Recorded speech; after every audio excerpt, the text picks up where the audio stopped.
বাড়ির বউ যদি আলাদা খায় তাহলে কি বলে? বাপের বাড়ির থেকে এসছে, একা খাবে, একা পড়বে বলে। বাপের বাড়িতে তো কোনোদিন খায়নি, তাই একা খাবে, একা পড়বে দেখে ওর জন্য আলাদা হয়ে গেছে। তা বলছি, বাপের বাড়িতে যে 18 থেকে 19 বছর পার করে এসেছি, তাহলে কি না খেয়েছিলাম?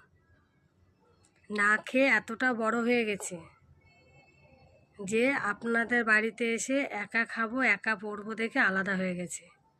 আর এই আলাদাটাই যদি বাড়ির মেয়ে যদি আলাদা হয়ে যায় শ্বশুর বাড়ি গিয়ে, তাহলে কি বলে?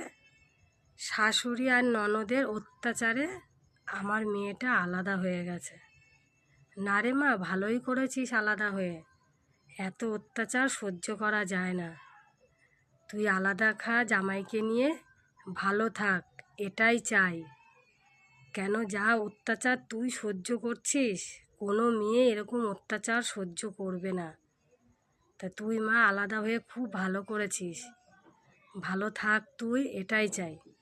আর এইটা যদি ঠিক উল্টোটা বাড়ির বউ করে, তাহলে কি ওঠে কথা?